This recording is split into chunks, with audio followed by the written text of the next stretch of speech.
album. All right. Well, we're back, and just as promised, my guest today in the studio is Véronique Sanson, who has brought us her new album. We're previewing the album. It's not out yet.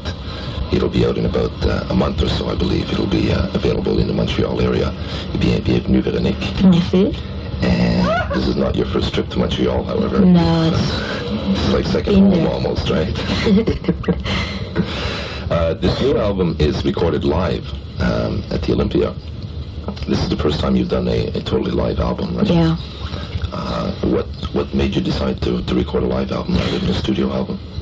Because I think it has more energy, you know. There's a feel that you can't get in the studio on it. Yeah, you know, it's electric tension. I don't know how you could call it, but it's more live. I mean, it's true. I mean, they call it live, but it's true. In the studio, it's more perfect, right? It's perfect, and everything's perfect, but it has less energy than when you do it on stage. Right, there's a feeling that isn't captured. Yeah, it's feeling, that's it. Yeah. When you record an album live like this, I imagine this is a 2-record set, so there's quite a few songs on it. Is this your whole show, or is there stuff that isn't on the album? No, it's the whole show. This is it, the whole thing, mistakes included and everything? Oh, yeah. True. That's strange, because most groups will record, when they do record live, will take the whole show and then take out certain pieces that they find aren't strong enough.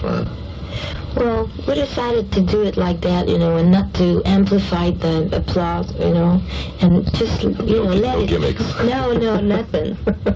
It's more fun. Right. I think it's more true, you know. Is there any reason, I imagine this copy here is a European copy, or? Yes, it's a French copy. Yet it's called Live at the Olympia in English. Right. Well, I think everybody, I mean, even in France, they understand right away live at the Olympia, you know, I think it's quicker than enregistrer en direct du théâtre de l'Olympia. It's too long, right? So that was the reason, just for the label Live at the Olympia. Yeah, it's short and everybody understands what it means. Gets the point across. Yeah. We're going to listen to one of the cuts off the album now, Sad Limousine. Is there anything you'd like to comment about the album before we play any of them, or...? But not on this song, but if you play another one, I'll tell you something. Okay, we'll run this one for now, and then we'll queue up another one.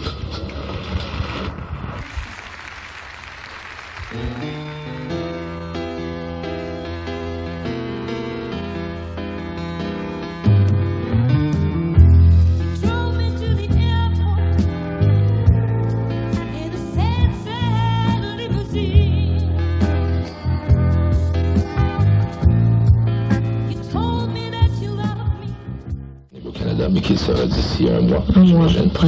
Bon.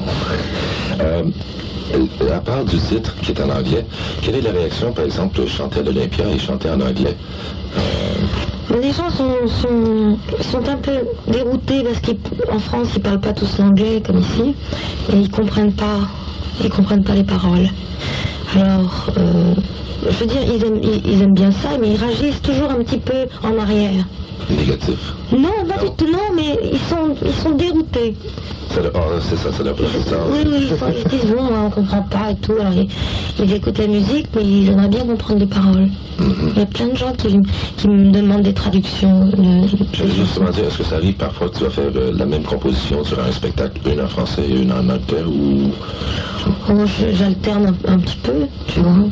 J'en chante à peu près 4 en anglais. Sur 24, j'en chante 4, donc 4. Bon. Donc, tu vois, c'est pas trop pour non. La France. Est-ce que tu préfères écrire en anglais ou en français, ou... C'est pareil pour moi. C'est pareil? Ah oui, c'est pareil. Quand tu sens que, si tu veux, pour les chansons rapides, c'est plus facile d'écrire en anglais parce que la langue se prête mieux à la musique rapide. Mais c'est pareil pour moi. C'est intéressant parce que c'est la première fois que j'ai un invité qui est bilingue et qui écrit bilinguement. C'est dur pour moi d'écrire en anglais parce que même si tu parles bien une langue, pour écrire de la poésie dans une langue qui n'est pas ta langue maternelle, ça pose des problèmes. Justement, quand tu écris en anglais, est-ce que tu écris au tout début en français ou est-ce que tu penses en français? Il faut penser en anglais. Il ne faut jamais traduire. Tu peux pas parce que c'est pas les mêmes mots, pas les mêmes expressions. chanson, et tu peux pas faire ça. Tu commences directement en anglais, tu penses ta chanson en anglais. Et quand tu écris ta musique et les paroles, est-ce que normalement, par exemple, la musique est écrite avant et les paroles après, ou vice-versa? Souvent, mais quelquefois j'écris tout en même temps. Tout en même temps, c'est-à-dire que la musique vient des mots, quelquefois. Tout ensemble? Tout ensemble. La musicalité des mots. Mais le plus souvent, j'écris la musique d'abord.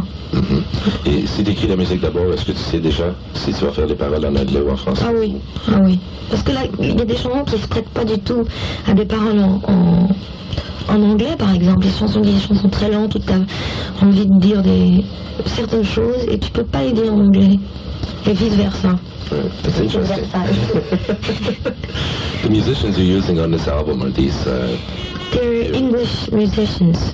That I did part of my record in the studio Vancouver, that album. I did with them, and they're English and part French. Right, and these are the musicians that tour with you, or...? No. What did we do? I do some concerts with them, but if I would do a tour, I don't think I'd take them. Really? I just found another band. Oh, okay. You're fired, guys. So just found some new musicians. Talking about tours, you're just doing a promotional tour right now yes, in the province of Quebec. Yeah. Can we expect to see you shortly here, or? I hope so. I hope, next year probably. Okay, we're just going to listen to another cut off the album, une ancienne, une des plus populaires. Vieille. Oui. Je voulais pas me servir justement de ce mot-là, mais... Les cheveux blancs. Bon, alors devine-moi du nouveau micro-sillon de Véronique Sanson live at the Olympia.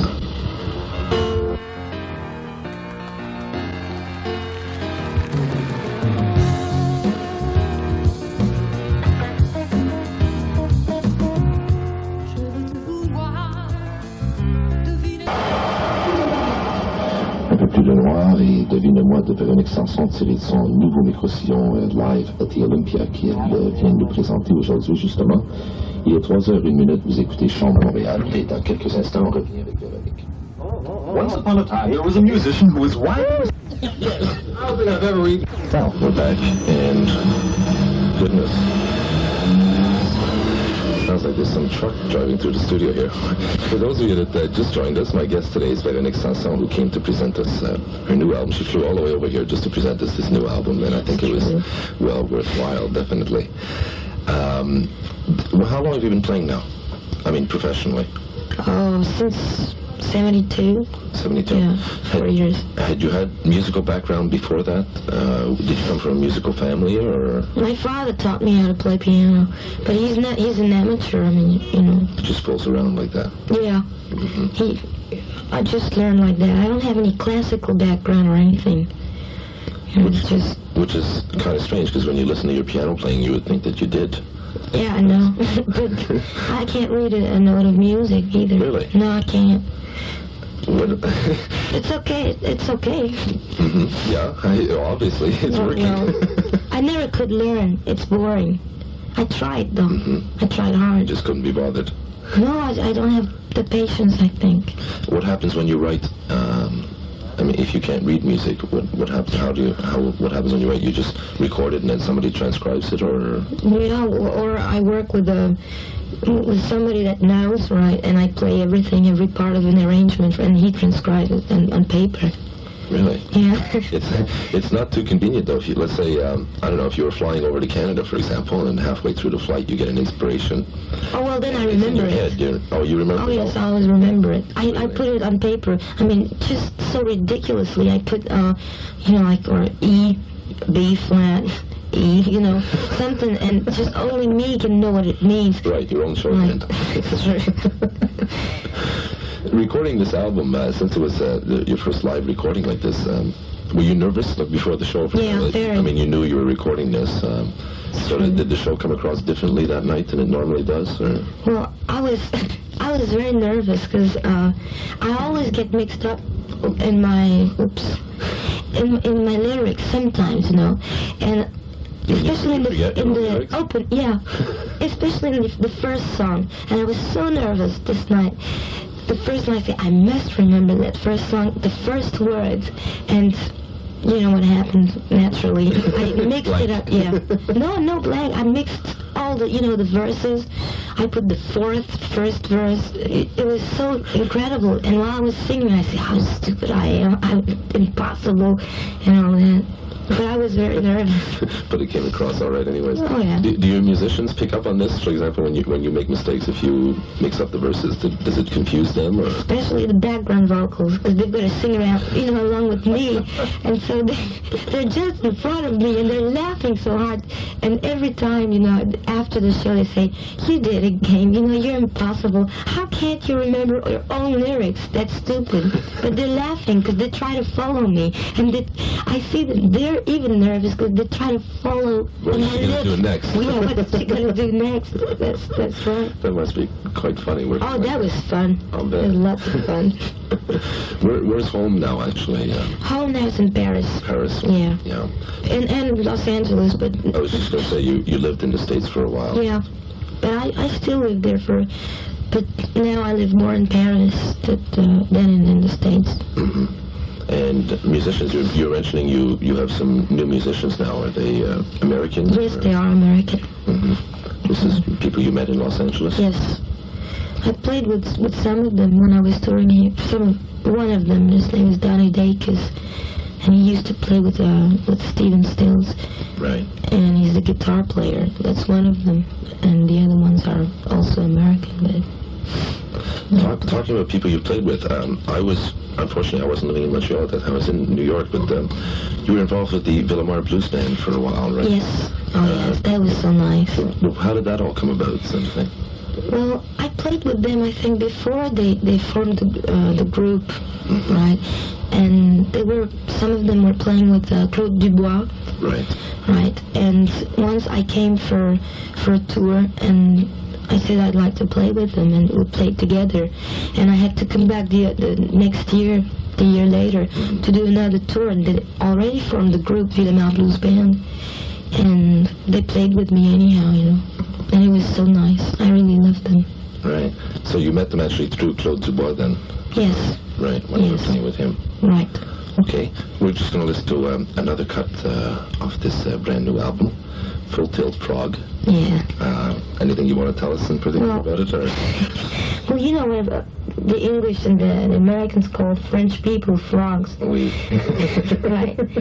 And somebody offered me a T-shirt when I was in Florida. He had it made specially for me, and it was written on it, I'm a full tilt frog. And I said, what the hell does it mean? And he says, well, try to guess. And I guessed that it was, I'm fully French. Mm-hmm. Right. That's one of the things that the French don't understand at all. Right. Okay, Full Tilt Frog from the Nous, Véronique Sanson.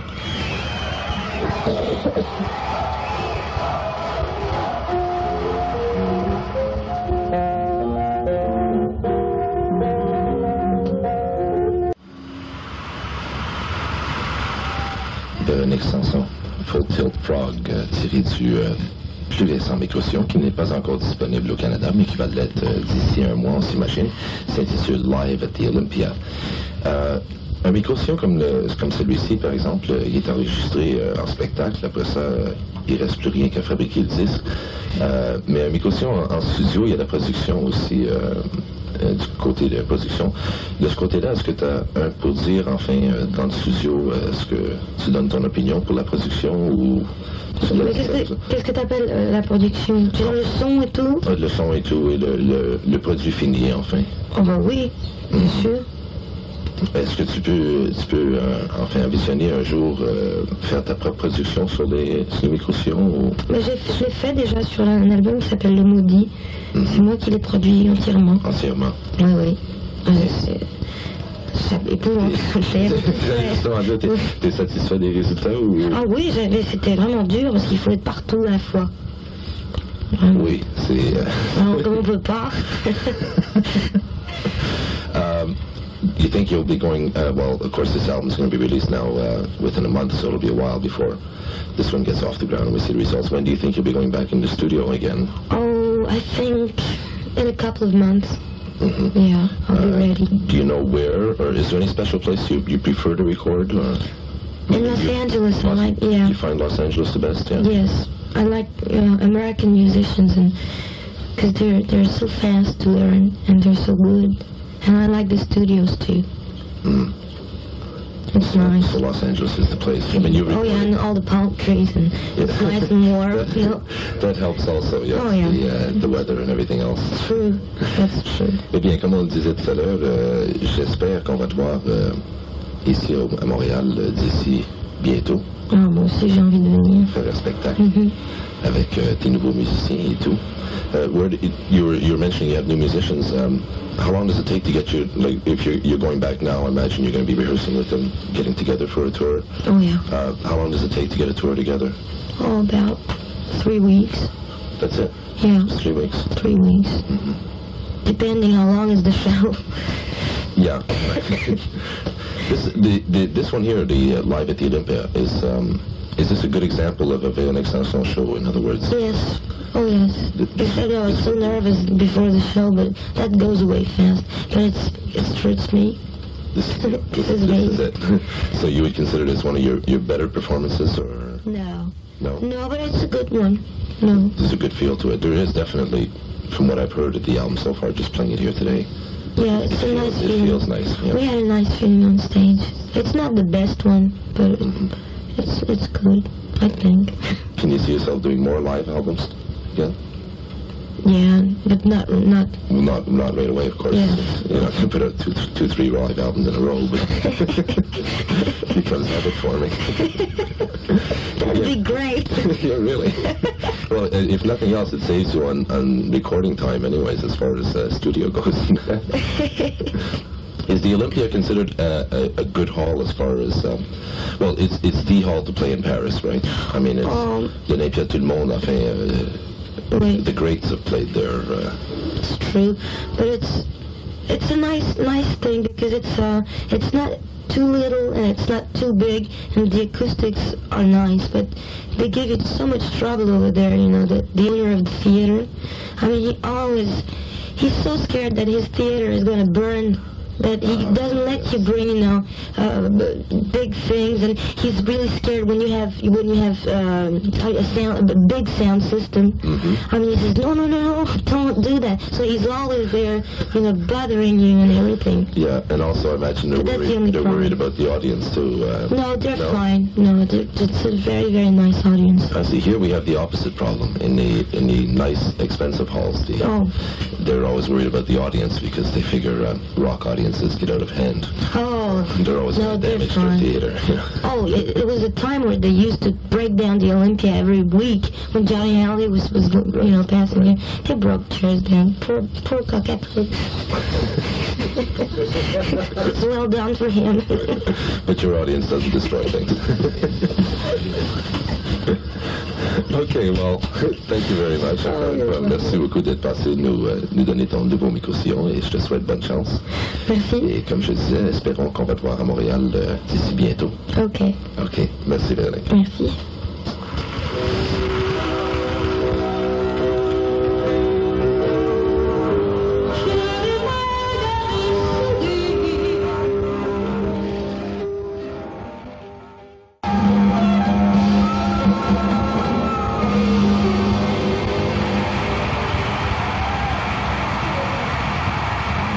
Véronique Sanson, Une nuit sur ton épaule, série de leur tout nouveau micro-sillon, son tout nouveau micro-sillon qui s'appelle Live at the Olympia et qui sera disponible ici.